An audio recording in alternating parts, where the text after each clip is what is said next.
ये छठा पब्लिक दरबार है। जब से पब्लिक दरबार की कड़ी या श्रृंखला शुरू हुई है उसमें ये 6th पब्लिक दरबार है जो रजौरी में आज आयोजित किया गया है। और आप सभी के बीच आकर आप सभी की समस्याएं सुननी और सुझाव भी कुछ आप लोगों ने दिए वो सब सुने। यहाँ इस पब्लिक दरबार पे आने में मुझे इस बात की खुशी है कि मुझे यहाँ आपके बीच आने का अवसर मिला। जैसे कि हम सब जानते हैं कि पब्लिक दरबार का जो एक लक्ष्य है वो ये है कि किस तरह से एक पारदर्शी और उत्तरदायी प्रशासन और एक व्यवस्था सभी को दी जाए, जहां आम जनता के लोगों की सुनवाई हो, जहां कामों में गति आए, प्रगति आए और इस गतिशीलता के लिए ही ताकि एक तरह से फॉलोअप होता रहे जो आम जनता के जितने मुद्दे हैं और एक अवसर भी मिलता है कि आपकी जो भी परेशानियां हैं एक समय पर एक हमारे पास माध्यम या प्लेटफॉर्म मिलता है जहां पर पब्लिक इंगेजमेंट के तहत सारे अफसरान भी लाइन डिपार्टमेंट्स के यहाँ पर आते हैं ताकि अपनी अपनी समस्याओं का बखान किया जा सके और कुछ समस्याओं का जहां निपटारा हो सकता है वो भी साथ में किया जाए। डीसी साहब ने बताया कि पिछले 5 पब्लिक दरबार में 292 इश्यूज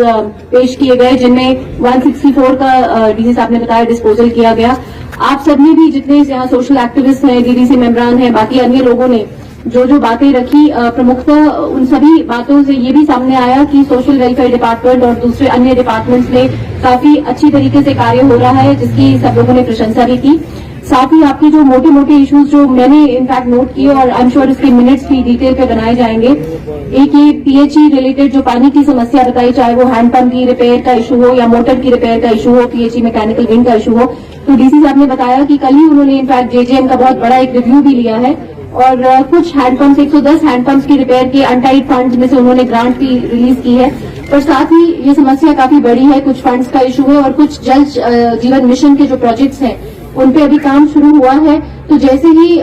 बस मेरी एक ही अनुरोध है जल जीवन मिशन के जो कंसर्न ऑफिशियल्स हैं, डीसी साहब, कि इस पे इसको कंटिन्यूसली मॉनिटर करें ताकि जल जीवन मिशन के कार्य प्रगति के साथ जल्दी से जल्दी पूरे किए जा सके और पूरी समस्या का तो जो समाधान जल जीवन मिशन के प्रोजेक्ट्स जैसे जैसे प्रगति पकड़ेंगे, आई एम श्योर इस समस्या का समाधान हो जाएगा। पुनः एक बार मैं यही कहना चाहूंगी कि ये जो मिनट्स हम किसी भी मीटिंग के बनाते हैं या इस तरह के पब्लिक दरबार के, वो मात्र औपचारिकता ना रह जाए। उसके लिए अगर हम कुछ इसको डिवाइड कर दिया जाए कि शॉर्ट टर्म प्रायोरिटी पे क्या किया जा सकता है, मीडियम टर्म की क्या कुछ अगले 3 महीने 6 महीने में क्या प्रगति होगी और थोड़ा लॉन्ग टर्म की कुछ ऐसी चीजें हैं जो पॉलिसी लेवल है या जो लंबे समय तक और थोड़ा जिन्होंने इश्यूज रेज किए उनको बताया भी जाए कि क्या क्या चीजें इमीडिएटली टेक अप की जा सकती है ताकि एक हमारी इस पब्लिक दरबार की एक क्रेडिबिलिटी भी बनी रहे और काम भी तेजी से हो सके। और दूसरा कि फील्ड लेवल के ऑफिशियल्स सभी से रिक्वेस्ट है कि जैसे ही समय हो जो इश्यूज रेज किए गए हैं, जहां जहां पे फील्ड विजिट की रिक्वायरमेंट है, काइंडली फील्ड को विजिट करके अपने लेवल पे असेस करें। छठा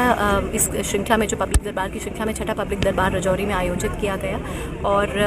डीसी साहब और सभी अफसरान के साथ हमारे को रूबरू होने का एक अवसर मिला जनता के साथ और सभी लोगों ने अपनी अपनी कुछ डिपार्टमेंट्स के कार्य की प्रशंसा भी की, जहाँ पेंशन और सोशल वेलफेयर विभाग के प्रति संतुष्टि भी दिखाई लोगों ने। कुछ उनके सुझाव भी थे और कुछ उनकी जो समस्याएं परेशानी थी, टिपिकली पानी की किल्लत को लेके या पानी के इश्यूज़ थे, वो भी उन्होंने सामने रखे। सभी समस्याओं को ड्यूली नोट कर लिया गया है और एक प्रयास हमारा यही है कि एक रिस्पॉन्सिव एडमिनिस्ट्रेशन के तहत जो भी एक्शंस बनेंगे प्रायोरिटी पे उनको लिया जाएगा, तभी इनकी सभी जो ग्रीवेंसेस रेज की गई हैं उनका टाइमली डिस्पोजल हो और साथ ही जो सुझाव लिए गए हैं उनको भी ड्यूली नोट कर लिया जाए।